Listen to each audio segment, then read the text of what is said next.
UP में क्या prescription होना चाहिए कांग्रेस पार्टी के लिए? अब वहां अखिलेश यादव सपा बड़ा भाई ही नहीं, बहुत बड़ा भाई है, उम्र में मतलब ताकत बहुत बड़ी है उनकी, तो कांग्रेस पार्टी टिकती नहीं अभी प्रदेश में। लेकिन उत्तर प्रदेश हो, बिहार हो, उत्तर प्रदेश हो, बिहार हो, बंगाल हो, जहां कांग्रेस बिल्कुल खत्म हो चुकी है लगभग, आपको संगठन पे काम करना पड़ेगा। प्रियंका गांधी को आप कुछ समय चुनाव के पहले वहां पे प्रभारी बना देती हूँ, वो कहती है लड़की हूं, लड़ सकती हूं, उसके बाद चुनाव हारते हो, उसके बाद उत्तर प्रदेश जाना छोड़ देती है। राहुल गांधी उत्तर प्रदेश से लोकसभा चुनाव हार जाते हैं तो आप वायनाड चले जाते हो, उत्तर प्रदेश पूरा छोड़ देते हो।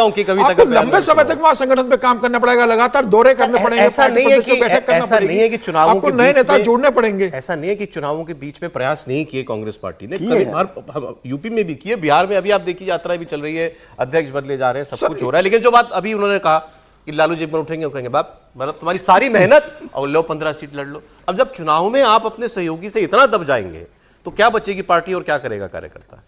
दरअसल कांग्रेस की जो सबसे समस्या रही है 1990 के दौर से शुरू करें तो 90 से ही शुरू हुआ है ना, जब क्षेत्रीय दलों का उभार हुआ, कि कांग्रेस का जो स्थानीय राज्य नेतृत्व था वो कुछ और सोचता था और केंद्रीय नेतृत्व कुछ और सोचता था। और यही उत्तर प्रदेश में हुआ, यही बिहार में हुआ, यही बंगाल में हुआ। जहां जहां कांग्रेस कमजोर हुई है, तमिलनाडु थोड़ा और पहले आप मान सकते हैं, वो बहुत पहले निकल गया था। तो कांग्रेस मतलब लखनऊ में था उस समय, उत्तर प्रदेश के नेता ये प्रस्ताव पास करते थे कि हमें किसी से गठबंधन नहीं करना, हमें अपने ताकत बनानी है। और केंद्र में बैठे हुए नेता जो है वो गठजोड़ की बात करते थे और करते थे, क्योंकि उनको सेंटर में जरूरत है। उनको सेंटर में जरूरत है, और सेंटर की जरूरत के साथ साथ कुछ और भी चीजें थी, खाली सरकार में जरूरत नहीं थी।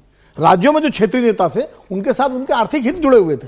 मैं तो खुलेआम कह रहा हूँ, कांग्रेस के बड़े नेताओं के, केंद्रीय नेतृत्व के केंद्रीय नेतृत्व मतलब परिवार की बात नहीं कर रहा हूँ, जो सीनियर लीडर्स थे वो बाकायदा जो है लालू जी, मुलायम सिंह जी, इन सब नेताओं के साथ उनके अपने इंटरेस्ट भी थे। ओके। और इसलिए कांग्रेस पार्टी के हितों को अनदेखी करके वहां समझौते किए गए।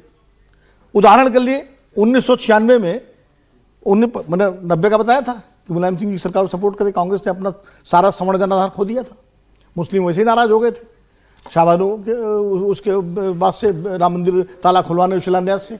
और जो क्योंकि देखिए 89 में कांग्रेस की 94 सीटें थी उत्तर प्रदेश में, अच्छा, विधानसभा में, जब कांग्रेस हारी है वहां, और 91 में आके वो 30-32 सीटें बच गई, क्योंकि आपके पास न हिंदू बचा न मुसलमान बचा। आज कितने पे आ गई? और आज दो पे है। याद है आपको? पहला समझौता करवाया, ये भी अच्छी बात है, याद है आपको? बड़ी बात है, दो है। हाँ, पहला समझौता करवाया, गुलाम नबी आजाद साहब प्रभारी थे उत्तर प्रदेश के, सेकुलरिज्म बचाने के चक्कर में, और एनडी तिवारी खिलाफ थे, जो कांग्रेस के बड़े नेता थे।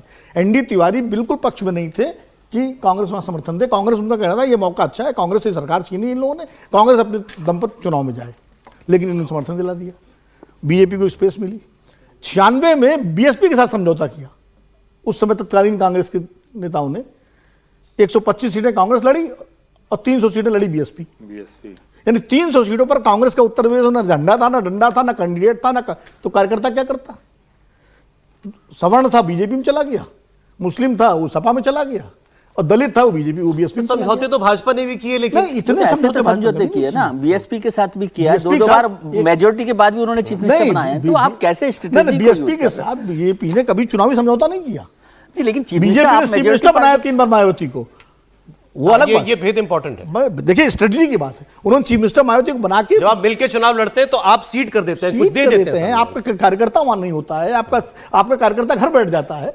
जो वो कांग्रेस का कार्यकर्ता उत्तर प्रदेश का, जो समाजवादी पार्टी और जनता दल था उस समय, उससे चुनाव हारा है, वो आप उम्मीद कर रहे हैं उसी को समर्थन कर दे, उसे बीएसपी कैसे कर देगा?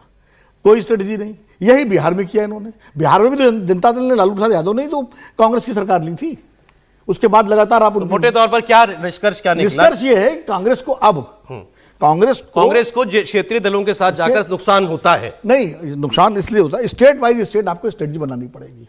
कांग्रेस को सबसे पहले तो यूपी में बताइए ना। नहीं, हम अभी बात यूपी की चर्चा, यूपी कर रही है चर्चा। यूपी में कांग्रेस अकेले लड़के भी देख चुकी, 2022 में अकेले लड़ी थी, 2 सीटें आई, मिलकर लड़ी थी 2017 में 7 सीटें आई, समझे? कुल मिला के कांग्रेस 2 और 7 में क्या अंतर है? फिर तो अकेले ही लड़ो, मतलब फिर तो खुद को मजबूत करो।